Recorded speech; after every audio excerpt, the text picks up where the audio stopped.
Coach Lora Erickson with Blonde Runner here. I wanted to share a thing that I like to share with a lot of beginners and any athlete this is really actually good for, but it's to keep a training log. I remember the first time I had a training log, my friend Holly gave me a training log for my birthday when I was in high school, and I documented my track workouts, I kept my weight, data in there, my body fat, those kind of things. So those are things I still track today.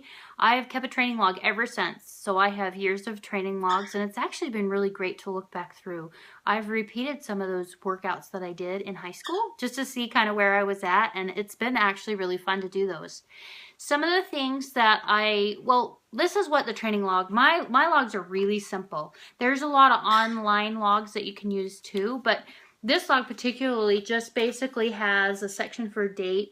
It talks about your course. You can talk about, write notes, heart rate data, that kind of thing. The online tracking also does a lot of that, but I still keep my old-fashioned training logs. I guess I just like to pen and paper it some, but I will write down things that are applicable to that training session. Like if I'm running outdoor and it's snowy, or maybe I'm running on uneven footing or it's slippery, I'm going to slow my pace. And sometimes those things aren't something that you can see just like on your Garmin data that you upload. You can't know what kind of footing it is. Other things that I would document in here are what was the temperature like. Other things that I write down are subjective, like how did I feel about my run, or how is my body feeling, or did I like that workout? Those are good things to document as well. It's actually been really handy. The weight thing that I mentioned before, looking back at the weight that I was before kids and after kids, that's nice to look at and a good goal to get back to for a lot of people. But if you never had that information, it's really hard to know what that was.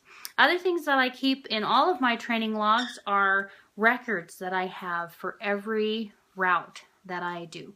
So I have sort of records, every a 4-mile loop, the fastest I've ever done it, the date I did that, and what was the time and pace on that.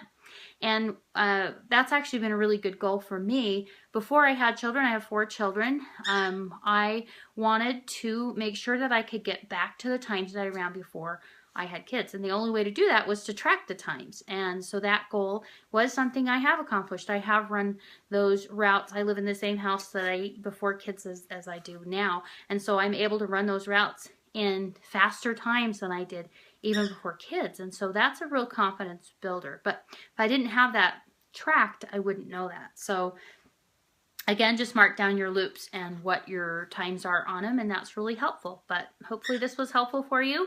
I hope you will keep checking back for my Blonde Runner tips. And if you have suggestions, please feel free to email them to me at theblonderunner@gmail.com.